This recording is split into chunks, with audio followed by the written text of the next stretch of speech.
Ever feel like your body is betraying you? You ate clean all day, you skipped dessert, you took your medication exactly as prescribed.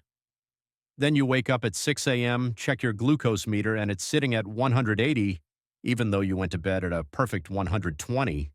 That's the dawn phenomenon, and after 55, it gets worse. Your liver dumps glucose between 3 and 8 a.m. while you sleep, and your aging pancreas can't keep up.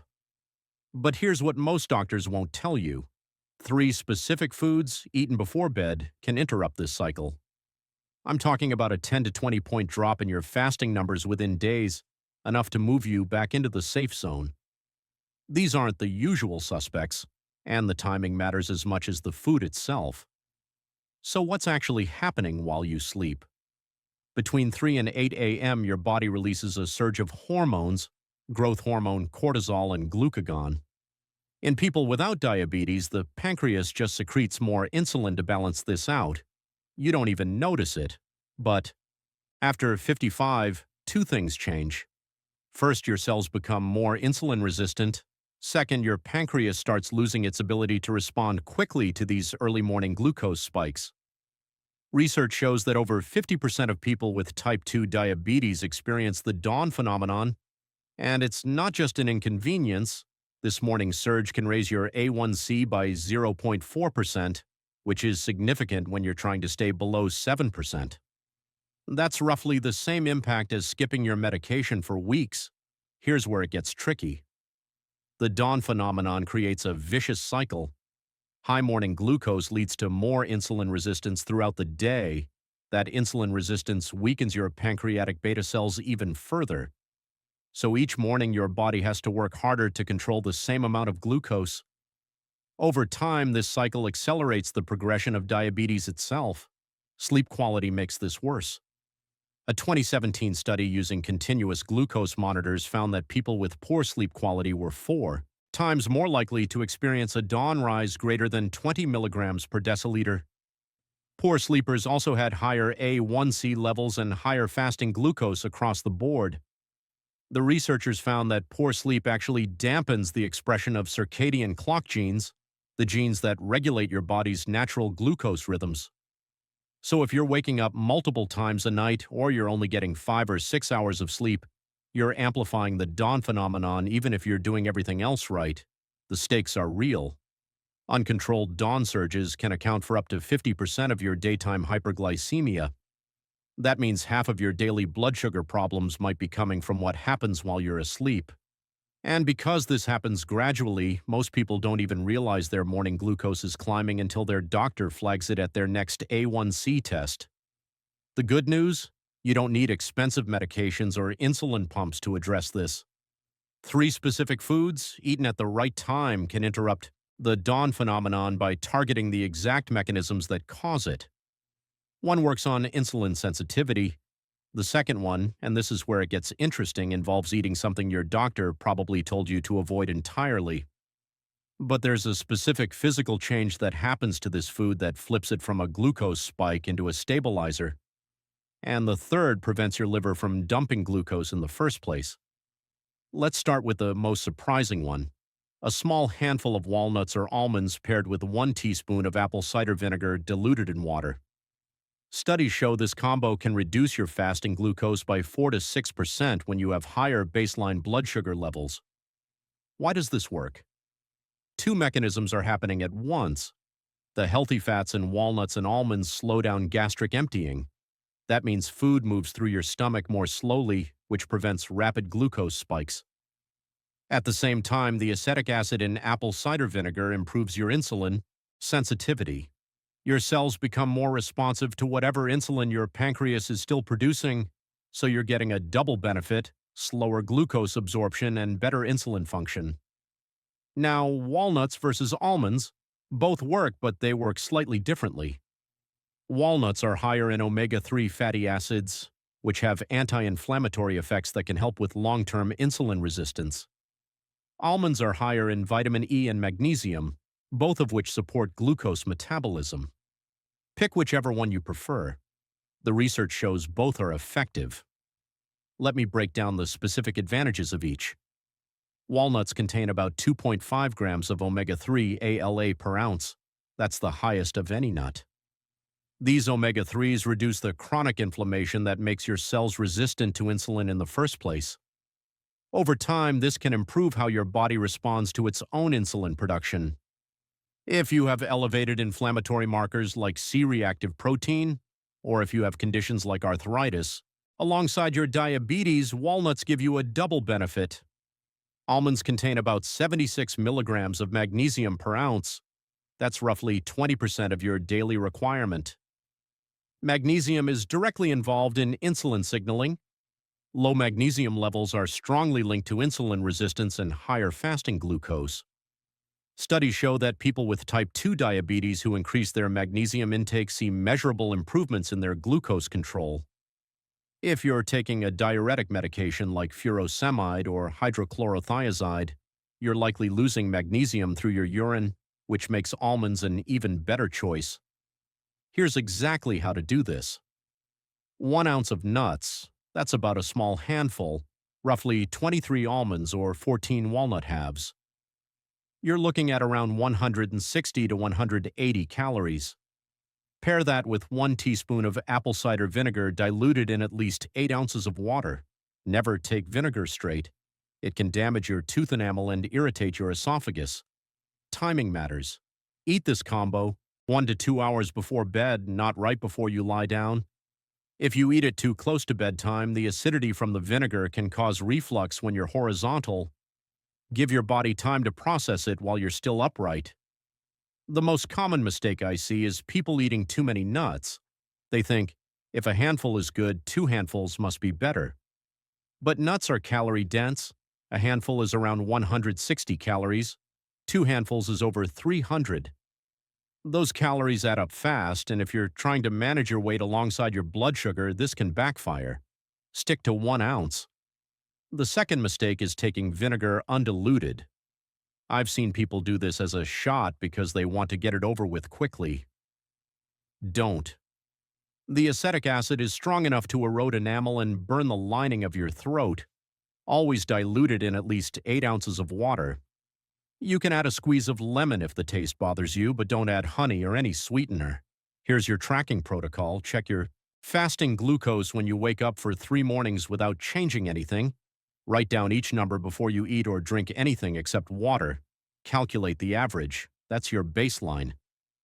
Starting on night 4, eat the vinegar nut combo 1 to 2 hours before bed. Track your fasting glucose the next 3 mornings and calculate that average. Compare the two.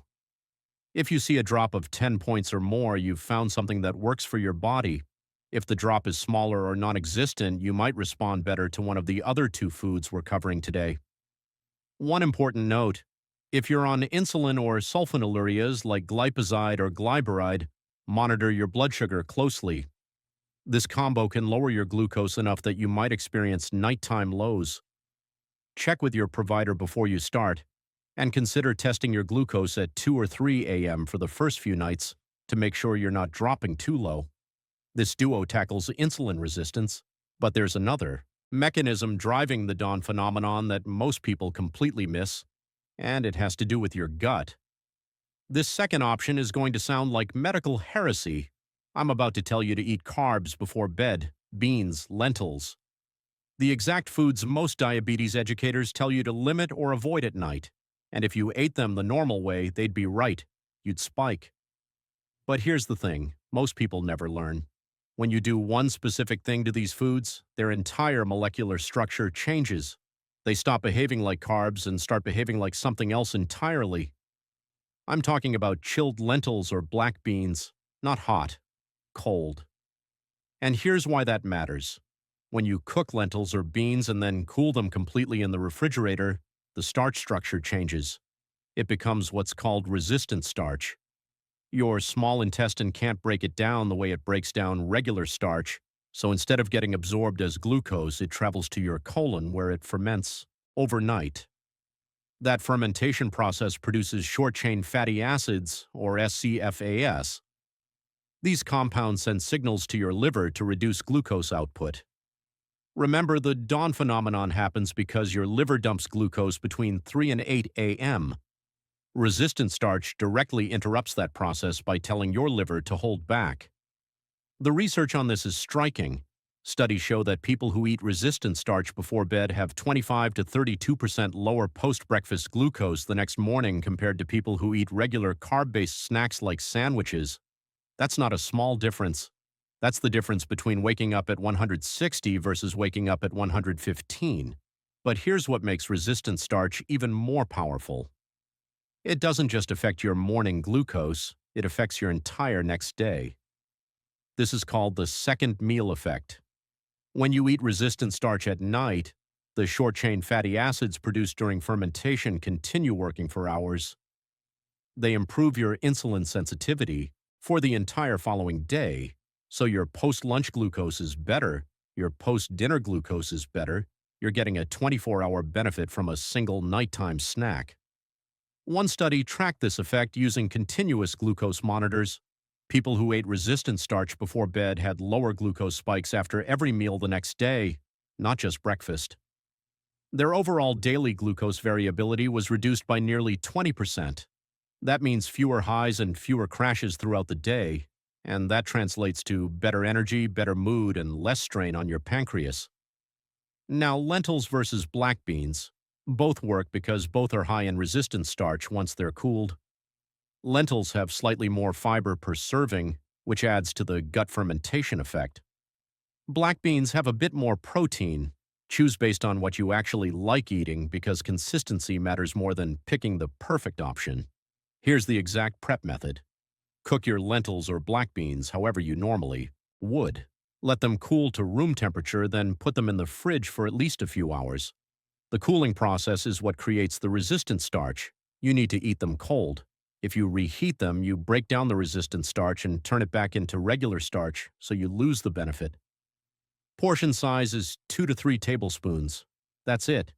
You're not eating a full bowl, you're eating a small side portion, roughly a quarter cup. That's around 60 to 80 calories and about 10 to 15 grams of carbs. Yes, it's carbs, but it's carbs your body can't fully digest, which is the whole point. Now let's talk about making this actually taste good. Cold beans straight from the fridge can be bland and unappealing. Here are 3 flavor combinations that work without spiking your glucose. Option 1, Mediterranean style. Toss your cold lentils or beans with a teaspoon of olive oil, a squeeze of lemon juice, a pinch of sea salt, and some fresh or dried oregano. Add a few diced cherry, tomatoes if you want. The acidity from the lemon brightens the flavor, and the olive oil adds richness without adding carbs. Option 2, Mexican style. Mix your cold black beans with a pinch of cumin, a dash of chili powder, a squeeze of lime, and a tablespoon of fresh cilantro. You can add a teaspoon of salsa if you want, but check the label to make sure it doesn't have added sugar. Option 3, simple garlic and herb. Mince 1 clove of fresh garlic and mix it with your cold lentils. Add a drizzle of olive oil, some black pepper, and fresh or dried basil or parsley. The garlic adds a punch of flavor and the herbs make it feel more like a side dish than a medical intervention.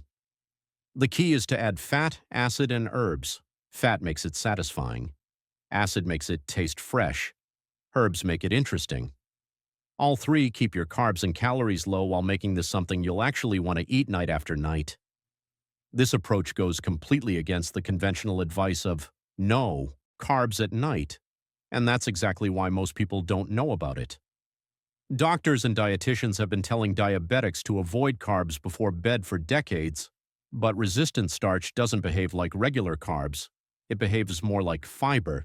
It feeds your gut bacteria, and those bacteria produce compounds that improve your glucose control the next day. And here's what most people don't realize.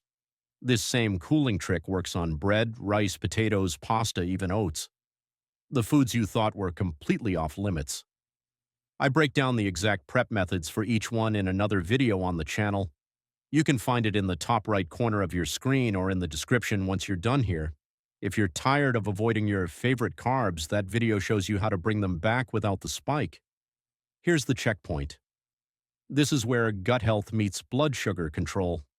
Your gut microbiome isn't just about digestion, It directly influences how your liver produces glucose. When you feed your gut the right fuel, it sends the right signals, and those signals can lower your fasting glucose without any medication. Now, the third food is the one that actually tastes like dessert but works like a targeted medication. Half a cup of plain Greek yogurt with a small handful of mulberries, fresh or frozen, doesn't matter. And here's why this combination is so effective at stopping the dawn phenomenon. Greek yogurt contains casein protein. Casein is a slow-digesting protein that releases amino acids into your bloodstream for hours after you eat it. This steady release of amino acids prevents your liver from overproducing glucose during that critical 3 to 8 a.m. window. Your liver has two jobs at night: store glucose or release it. When casein is present, your liver stays in storage mode instead of dump mode. Greek yogurt has a major advantage over regular yogurt. It has roughly half the carbs and double the protein. Regular yogurt might have 15 to 20 grams of carbs per cup with only 5 to 8 grams of protein. Greek yogurt has around 6 to 9 grams of carbs with 15 to 20 grams of protein. That protein to carb ratio is what makes this work for blood sugar control. Here's how to read the label when you're standing in the dairy aisle. Pick up the container and flip it over to the nutrition facts. Ignore the front of the package. Marketing terms like light or low fat or natural don't tell you what you need to know. Look at three numbers. First, total carbohydrates. You want this to be 10 grams or less per serving. Second, protein. You want this to be 15 grams or higher per serving. Third, added sugars. You want this to be 0, not 2 grams, not 5 grams. 0. If the label shows 6 grams of carbs, 18 grams of protein, and 0 added sugars, you've found a good option. If it shows 12 grams of carbs, 10 grams of protein, and 8 grams of added sugars, put it back on the shelf. That's a dessert disguised as health food. The protein to carb ratio matters more than most people realize. Ideally, you want at least twice as much protein as carbs, so if a yogurt has 8 grams of carbs, it should have at least 16 grams of protein. That ratio ensures the casein protein dominates the metabolic response, not the lactose carbs, and that's what keeps your liver in storage mode instead of dump mode overnight. Now here's where mulberries come in. Mulberries contain a compound called 1-deoxynogeromycin, or DNJ. This compound acts as a natural alpha-glucosidase inhibitor. If that sounds technical, here's what it means in plain terms. Alpha-glucosidase is the enzyme that breaks down carbohydrates into sugar in your small intestine. DNJ slows down that enzyme, so any carbs you eat get broken down more slowly, which means less sugar enters your bloodstream at once. This is the same mechanism used by the diabetes medication acarbose, but you're getting it from a food instead of a pill, and mulberries have a higher concentration of DNJ than other berries like blueberries or strawberries. That's why mulberries specifically make a difference here. Let me explain why this matters for your morning glucose. When you eat the Greek yogurt, you're getting a small amount of carbs from the lactose in the dairy. Without the mulberries, those carbs would break down normally and contribute to a slight glucose rise during the night. But the DNJ in the mulberries blocks that breakdown, so the carbs in the yogurt get absorbed much more slowly, almost like they're being released on a time delay. This creates a stable, low-level glucose supply throughout the night instead of a spike, and that stable supply prevents your liver from thinking it needs to dump its own glucose stores. Your liver only releases glucose when it senses your blood sugar is dropping. By keeping a steady low level of glucose coming from the yogurt, you're telling your liver to stay quiet. The research on DNJ is compelling. Studies show that mulberry extract can reduce post-meal glucose spikes by 20 to 30% in people with type 2 diabetes. And unlike the medication acarbose, which can cause digestive side effects like gas and bloating, the natural DNJ in mulberries is much gentler on your system. You're getting the benefit without the discomfort. The taste factor matters. This combination actually feels like you're eating dessert. The yogurt is creamy. The mulberries add a slight sweetness and a pop of flavor. You're not choking down something bland or unpleasant. You're eating something you'd actually look forward to at the end of the day, and that makes it sustainable. Here's the exact portion: half a cup of plain Greek yogurt, not flavored. Flavored yogurts are loaded with added sugars that completely negate the benefit. Check the label. You want less than 10 grams of carbs per serving and at least 15 grams of protein. Then add a small handful of mulberries, about a quarter cup, which is roughly 15 to 20 berries. Fresh or frozen both work. If you're using frozen, let them thaw slightly so they're not rock hard. You can prep this in advance. Mix the yogurt and mulberries in a small container and keep it in the fridge. It stays good for 24 hours, so you can make it in the morning and have it ready to go that night. The most common mistake is using flavored yogurt. People see vanilla Greek yogurt or honey Greek yogurt and think it's close enough. It's not. Those versions have 15 to 25 grams of added sugar per serving. You're essentially eating a dessert with a little protein mixed in. That sugar spike will override any benefit from the casein or the mulberries. Stick to plain. The second mistake is eating too much yogurt. Half a cup is around 100 calories and gives you the protein you need. A full cup doubles that to 200 calories, and you're not getting twice the benefit. More isn't better here. You're aiming for a controlled dose of slow-digesting protein, not a full meal. One more thing about mulberries. They're not as common as blueberries or strawberries, but you can find them in most grocery stores, either fresh in the produce section or frozen in the freezer aisle. If you absolutely can't find mulberries, you can substitute with blueberries, but the DNJ content will be lower. Mulberries are worth seeking out if you want the full effect. Now here's what most people miss. You can fix your fasting glucose and still lose hours of sleep every single night. I'm talking about waking up 2 or 3 times to urinate.